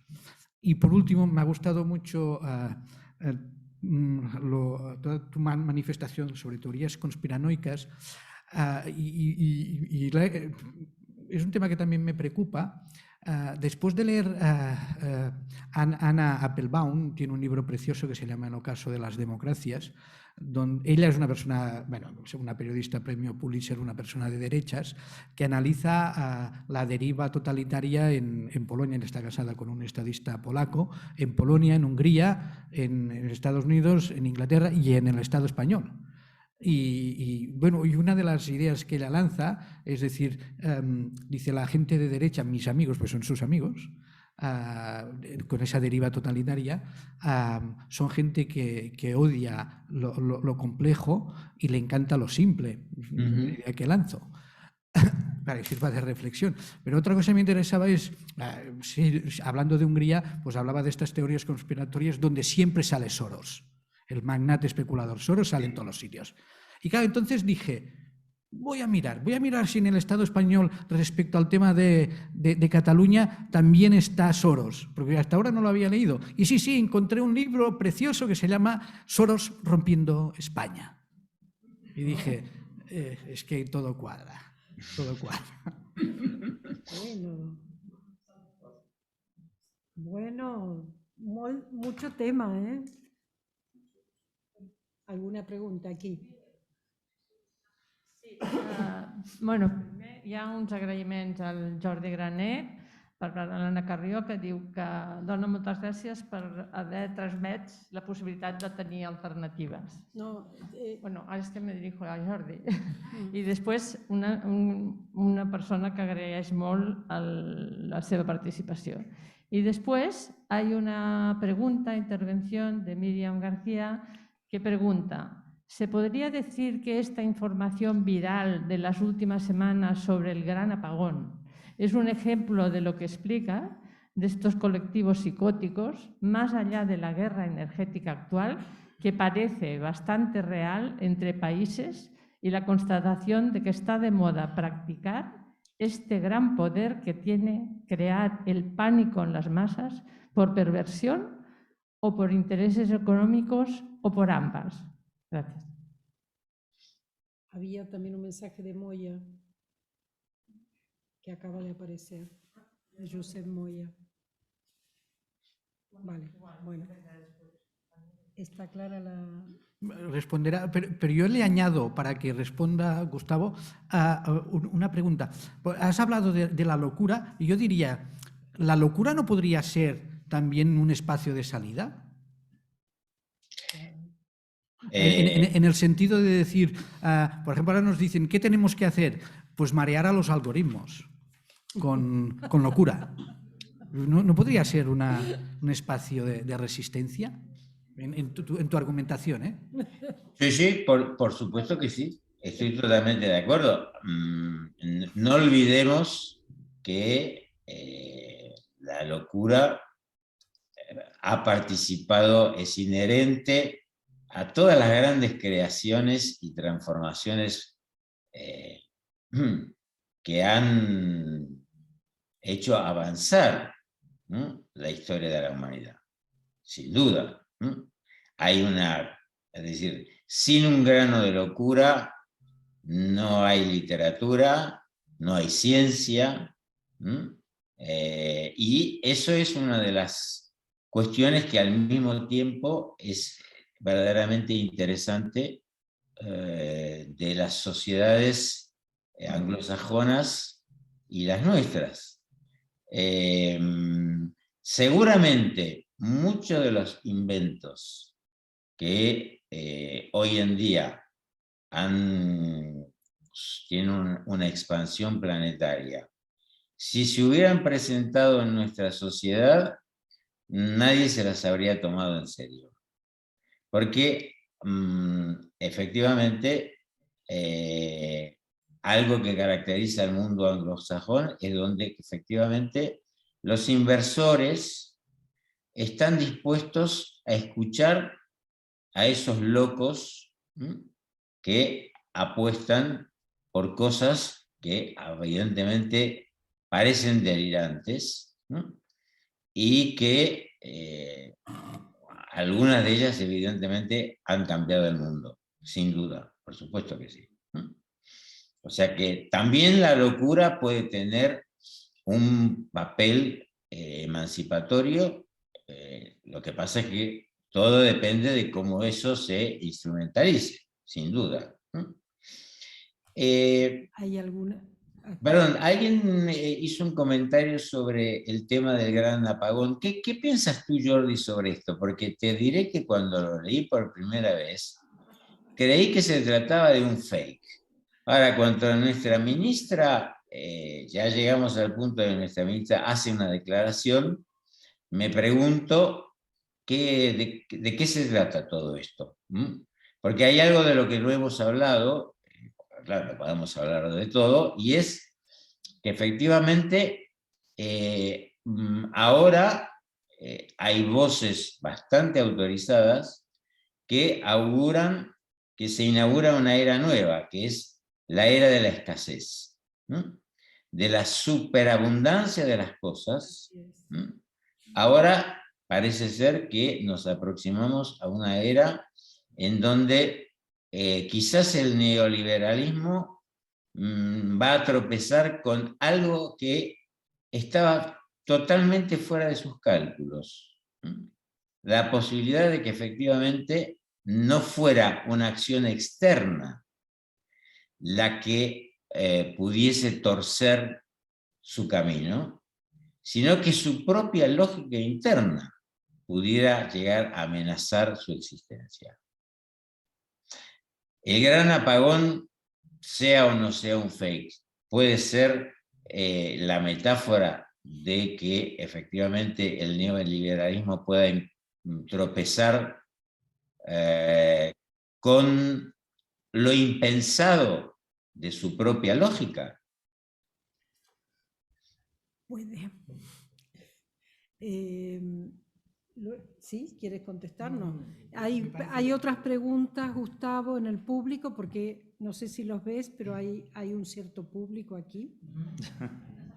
No solo Jordi, que era lo importante, mi tesis, pero bueno, yo solo una cuestión. Turia es un científico muy interesante, muy importante, y hace mucho tiempo que va avisando del apagón y de no como fake, sino con estudios muy serios. Es realmente una persona que hay que seguir, ¿no?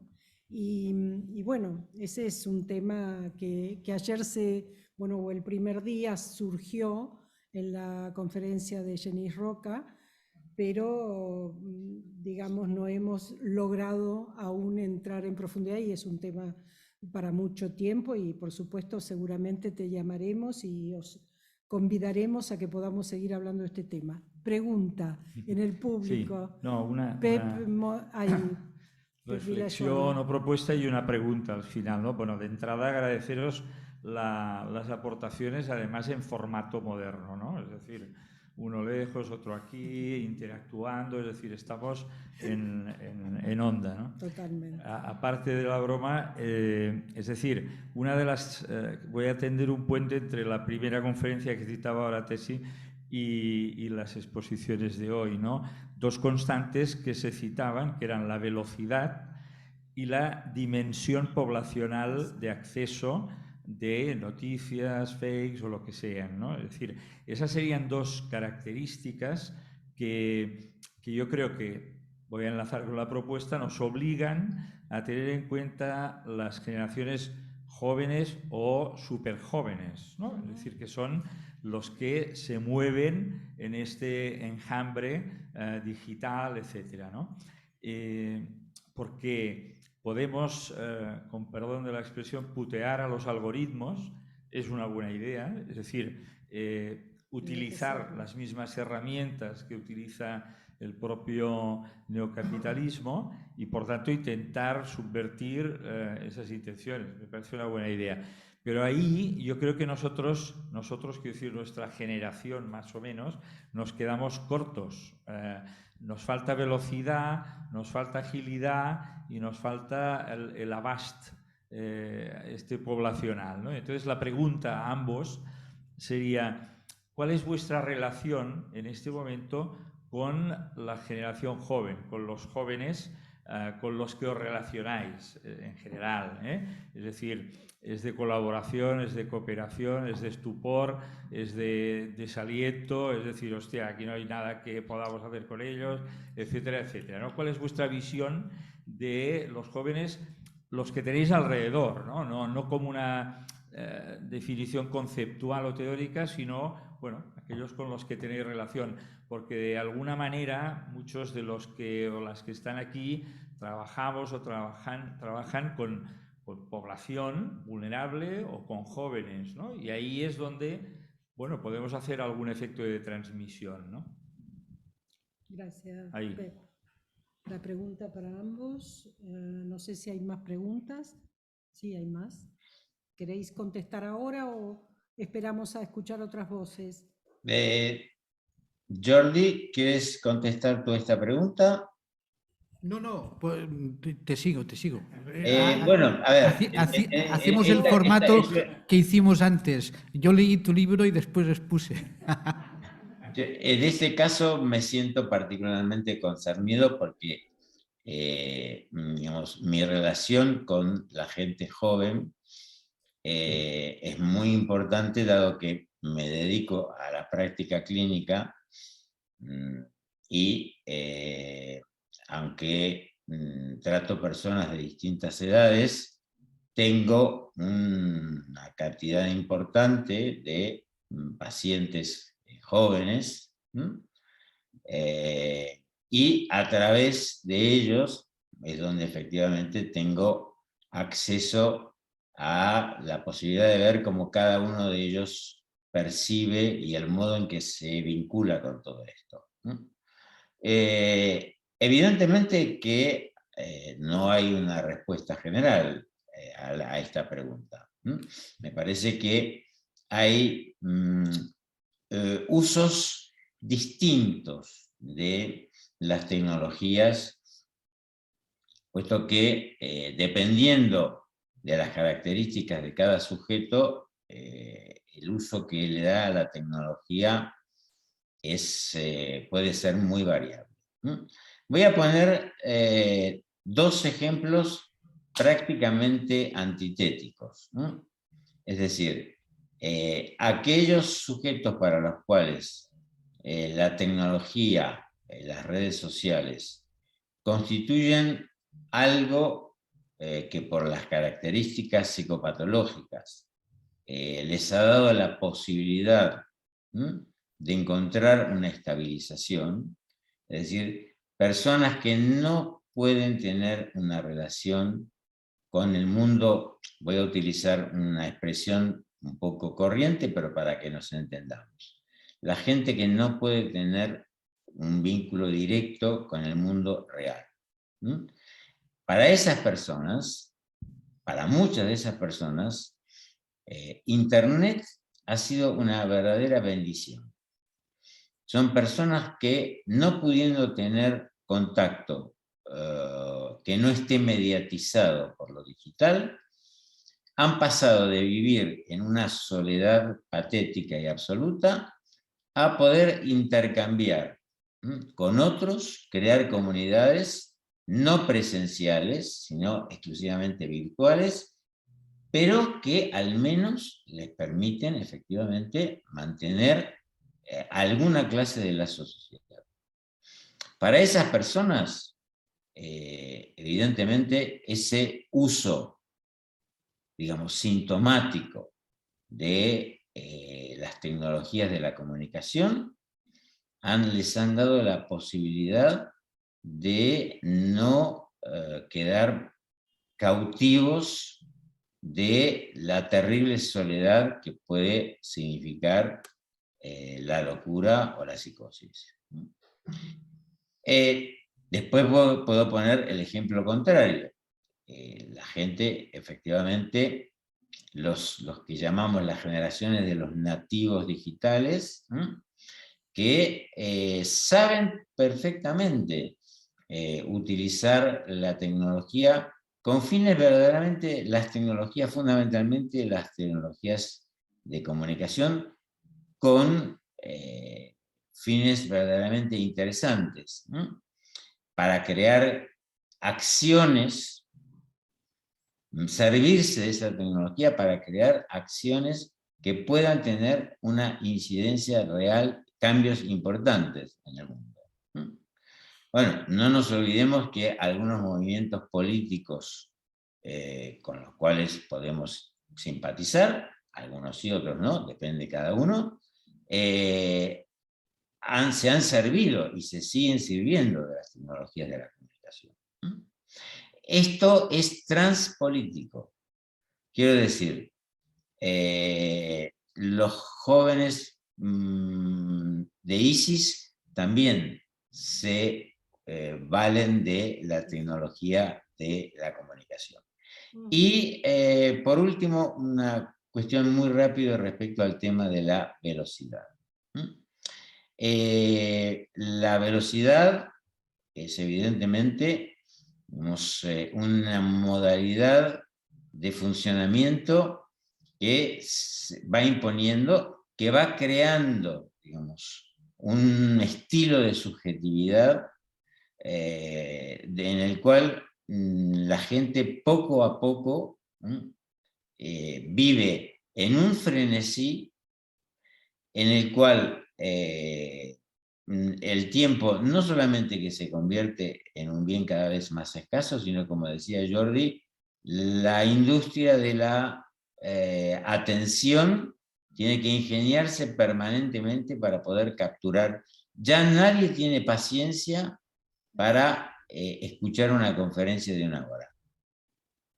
Es muy poca la gente que tiene una paciencia para escuchar 1 hora, salvo que tenga la suerte de que el conferenciante sea alguien como Jordi Grané, que pone una pasión y un estilo en su manera de transmitir que verdaderamente logra superar esta modalidad de la impaciencia que se va apoderando permanentemente de todos. Me parece interesantísima el enamoramiento que se ha producido entre los ponentes, cosa que efectivamente habla de algo que tiene que ver con lo emancipatorio, por lo menos confiar en el amor. Es interesante, tenemos paciencia para escucharnos y yo pediría un poquito de paciencia para el público, que también tiene muchas ganas de hablar y de decir cosas. ¿Quieres contestar, Jordi? Y luego pasamos a la palabra. Es buscado. Hoy tienes que ser, a mí me llaman el predicador. Tienes que tener para poder llegar a determinados sitios. Yo siempre pienso que las cosas no se tienen que hacer por hacer, sino que tienen que responder a una razón. Y, por ejemplo, en el tema de los jóvenes, bueno, y en la gente en general, es que yo ahora veo, y cada vez soy más crítico, lo siento mucho, pero cuando ves que todo el mundo ahora hace cursos de mindfulness, todo el mundo hace cursos de resiliencia, todo el mundo hace cursos de educación emocional en las escuelas, y piensas, está bien trabajar la autonomía y las funciones ejecutivas, por ejemplo. Pues es que es brutal, esto hay que hacerlo. Pero si no se complementan con otras cosas, estamos fomentando el narcisismo individualista. Es decir, está bien hacer educación emocional. Si trabajas en nosotros, sí. Si no, no lo hagas. Es que soy así de claro, duro y contundente. No hagas según qué cosas que van a después a facilitar, por ejemplo, como tú decías, la creación de estos determinados paranoicos. Es decir, con lo cual es el poder de la educación. Yo soy una de las personas que creo en el poder de la educación, pero lógicamente hay que estudiar muy bien, conocer mucho a los jóvenes. Hoy tenemos un desconocimiento brutal del vivir de la juventud a todo nivel. Remito a un compañero, a Funes, ¿no? Que es una persona que trabaja, ha aportado muchísimo en la intervención en jóvenes.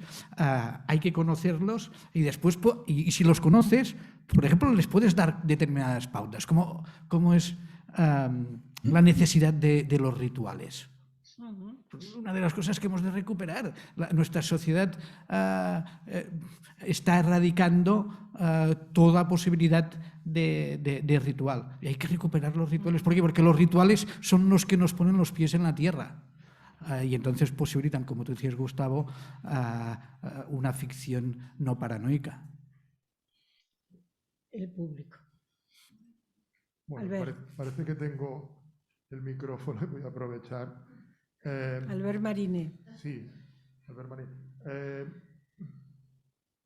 Hay un libro muy... Perdón, Albert, 2 participantes levantaron la mano, luego tenlo... Vale, hay un libro muy, muy bonito de Byung-Chul Han, precisamente, que se llama El aroma del tiempo.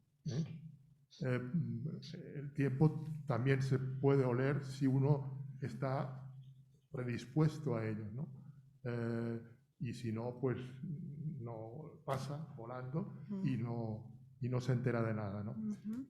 Delante de este impacto brutal, ¿no? de la tecnología, yo creo que hay que marcarlo dentro de la evolución del capitalismo, ¿no? El Club de Roma en los años 70 ya hablaba de los límites del capitalismo y lo dijo de una manera clarísima, ¿eh?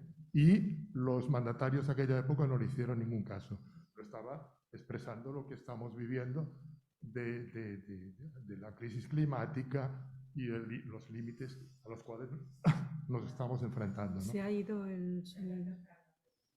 ¿Se oye bien? Bien, entonces no es ninguna sorpresa. Lo que pasa es que en esta evolución del capitalismo, pues ha surgido la inmersión tecnológica, ¿no?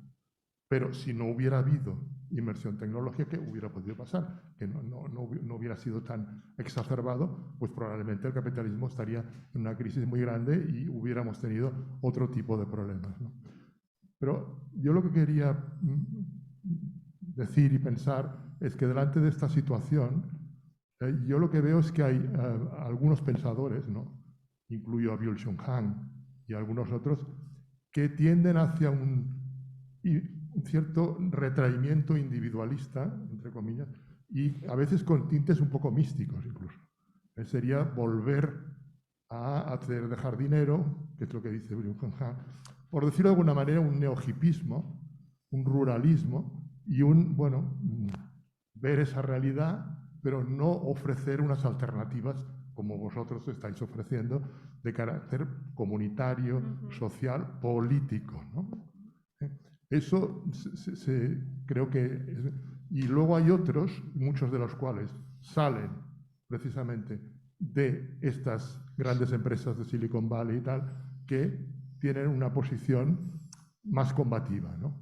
En el sentido de aprovechar las redes sociales para potenciar el cambio, ¿eh?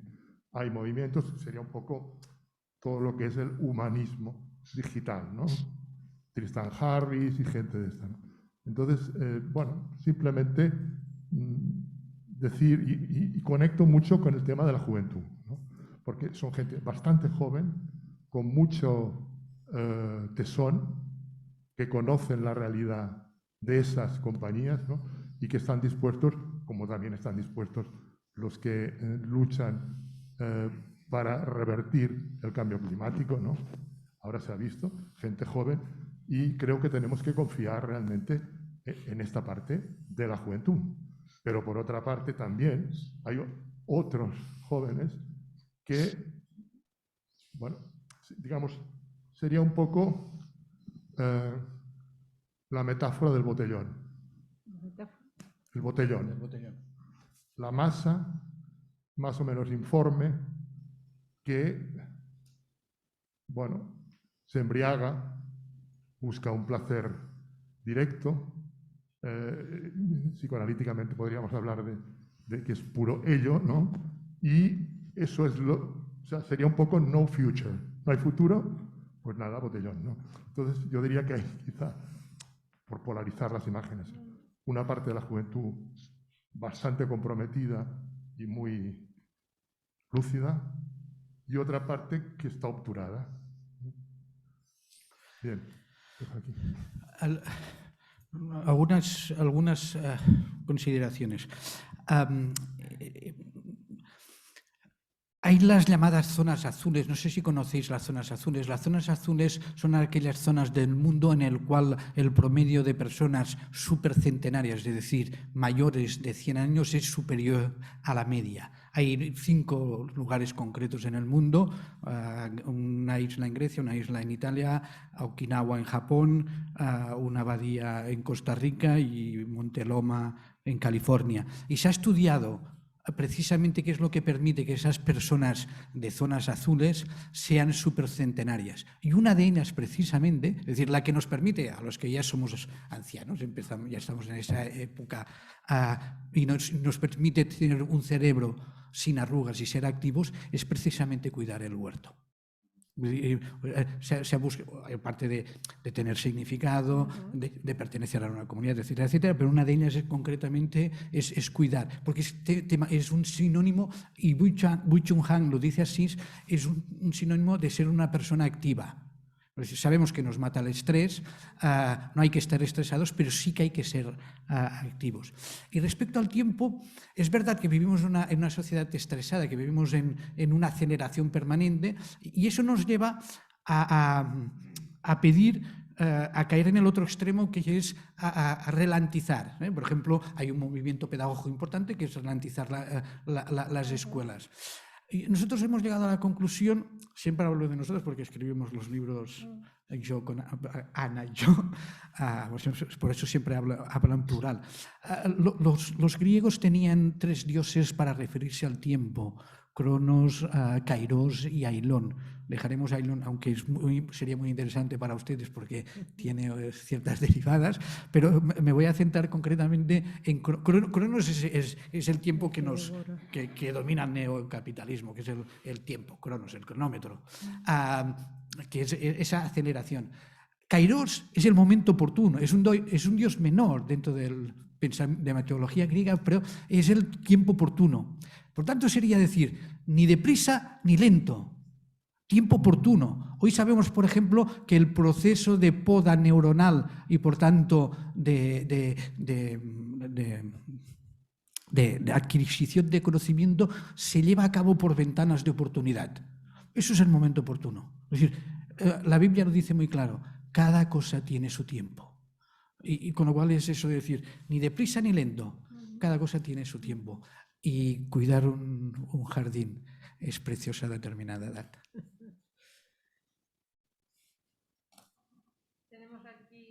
Tenemos aquí un comentario que estaba en otro chat, es que hay 2 chats aquí, de Josep Moya, que expone que brillantes exposiciones, muchas gracias, muy de acuerdo con la tesis de que los depresivos sustituyen a los revolucionarios a raíz de la anulación del nosotros y de que muchos sujetos asumen como un fracaso personal lo que es el resultado del discurso neoliberal.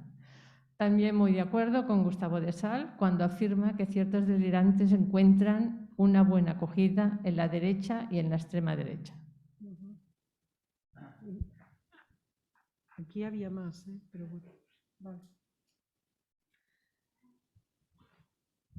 Perdón.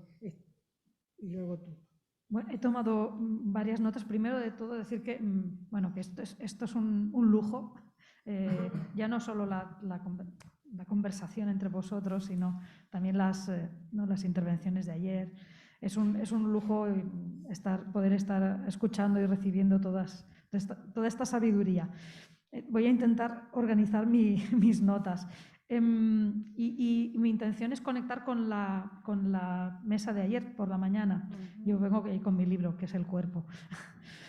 Primero de todo, ¿alguien cree que podemos salir de esta o de cualquier otra si olvidamos que, por muy seres humanos que nos creemos algo superior, si olvidamos que somos humanos y que estamos programados para la relación entre nosotros y nosotras? Creo que esa es la primera, que de hecho los dos lo estabais incidiendo en eso, ¿no? Pero la base de todo esto es que somos mamíferos, o sea, no nos olvidemos que ya no vamos a 4 patas, pero tenemos esa programación. En cuanto a lo mágico, ¿no? Como también hoy en día hay algunos pacientes que llegan a la consulta pidiendo soluciones mágicas. Es ¿cuánto va a durar mi proceso terapéutico?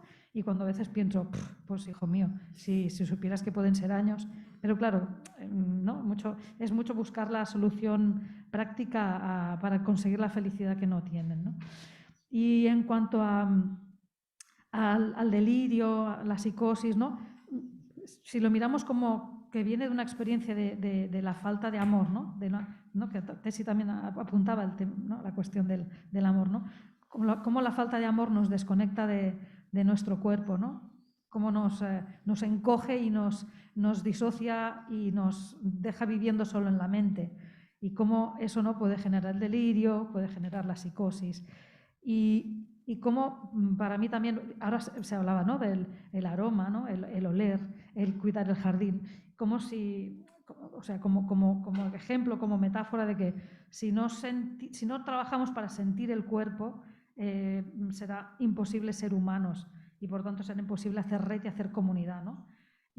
Porque si no es el bienvenidos a Matrix, ¿no? Que, bueno, como Einstein, ¿no? Hay gente que tiene pues, la capacidad de prever el futuro, que esperemos que no se haga realidad.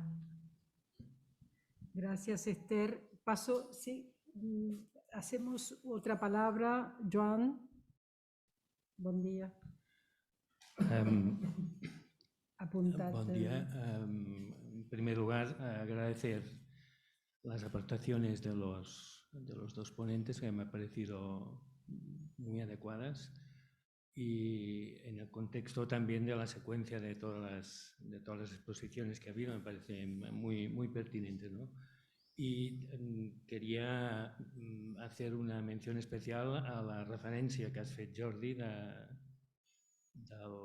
l'efemèrides de Freire, porque a mí bueno, me trae recuerdos y vivencias de momentos en los que efectivamente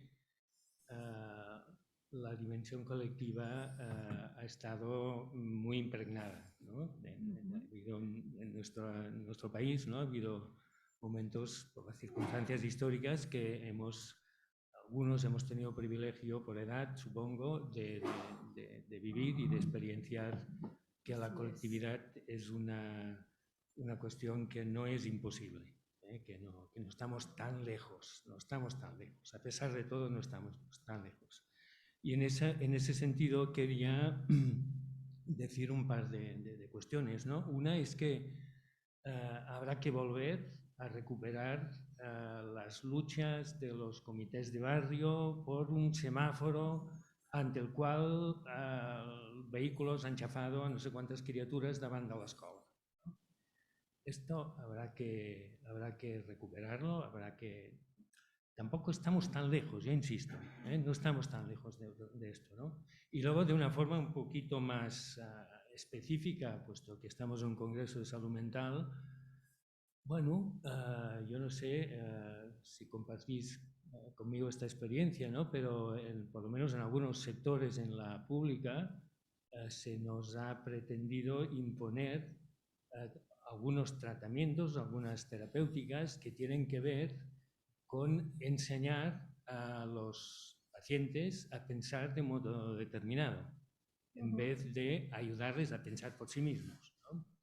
Yo creo que esto no deberíamos olvidarlo, esto está cerquita nuestro, lo podemos hacer y quizás es cuestión simplemente de que lo tengamos en cuenta y que lo hagamos. Gracias. Solo comentar que las luchas en los barrios siguen existiendo a pesar de que se rompió esa comunidad vecinal en un momento determinado, pero sigue habiendo recuperación de las cuestiones básicas que tenían que ver. El otro día justamente asistí a una conferencia sobre un libro de cambio climático y alimentación que hablaba gente joven de los barrios, me suena mucho, artistas visuales de la Barceloneta que han rescatado la memoria del barrio, la memoria de la cocina, la memoria de las mujeres y que siguen luchando por un barrio que no sea un barrio turístico exclusivamente, ¿no? Y como la Barceloneta, San Ginés y muchos más. La gente joven también está en eso, en ese sentido yo creo que, y muchos de nosotros en salud mental hemos resistido éticamente a esa imposición de hacer diagnósticos que son premarcados y que cosifican a los sujetos, y hemos hecho otras elecciones y se están haciendo, o en el campo de la formación, incluso a diferentes profesionales.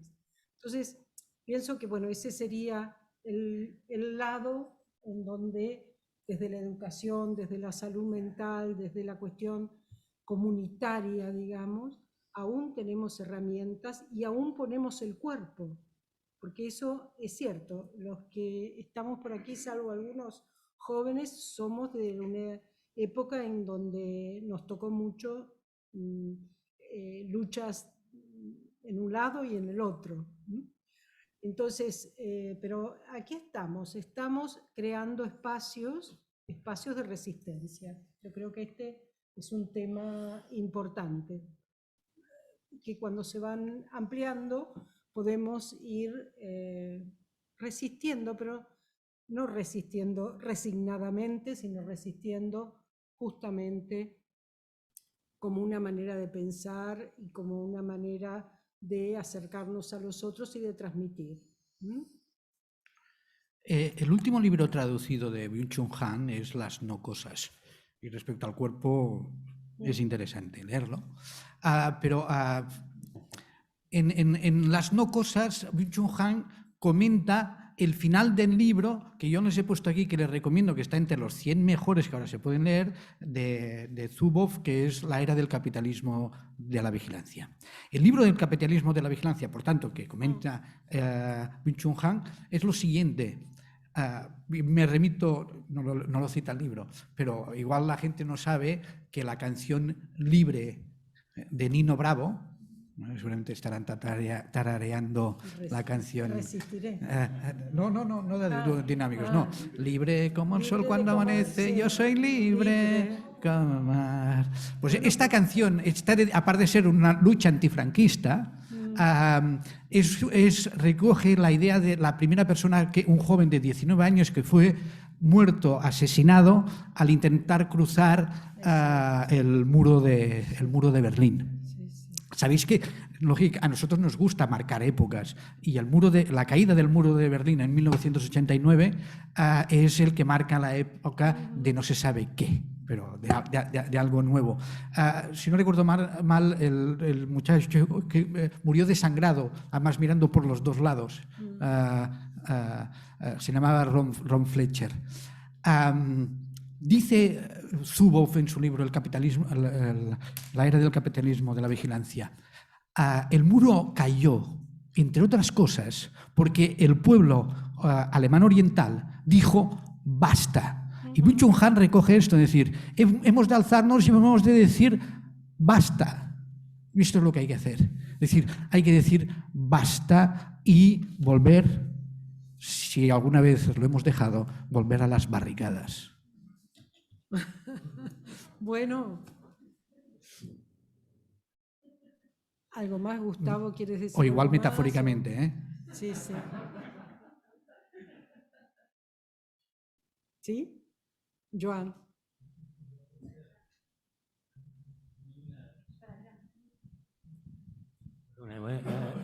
Es nada, es muy breve. Es casi una cuestión de terminología, pero creo que merece la pena que lo cuidemos, ¿no? A mí no me gusta hablar de resistencia, me gusta hablar de construcció. Construïm espais de llibertat, construïm espais no sé com dir-ho, col·lectius, de objetivos colectivos, comunitarios, compartidos, esfuerzos que realmente... El otro día comentábamos en Badalona, ¿no? De un espacio que se va a perder, de un espacio deportivo de primera calidad, sí. Uno de los principales de la ciudad de Badalona, que se va a perder por un tema probablemente inmobiliario, ¿no? Claro, estos son el tipo de cosas que creo que debemos tratar de no permitir de ninguna manera, ¿no es cierto? Porque nuestros jóvenes, se ha mencionado esto, se ha dicho en anterioridad en este congreso, si les quitamos el deporte, si les quitamos los espacios públicos, si les quitamos los botellones, si luego se nos meten en las pantallas las 24 horas, ¿de qué nos vamos a quejar? Por Dios, ¿no? Exactamente. Es que seamos un poco sensatos nosotros mismos con lo nuestro, ¿no? Muchas gracias. Bueno, no sé si los ponentes tienen la última palabra porque cerramos ya, o es 11:30 o a las 11, ¿no? Sí, nos hemos pasado un poquito. Que acabe Gustavo, ya que yo he empezado No, simplemente agradecer la invitación y el placer de haber podido compartir. Y bueno, creo que han surgido muchos temas y hay una invitación entre todos, ¿no? Estamos haciendo una invitación efectivamente a, bueno, desde cada uno desde su posición, a resistir, construir, bueno, distintos modos de llamarlo, de intentar, como decía Jordi, decir basta a ciertas cosas. Muchísimas gracias a los dos y al público.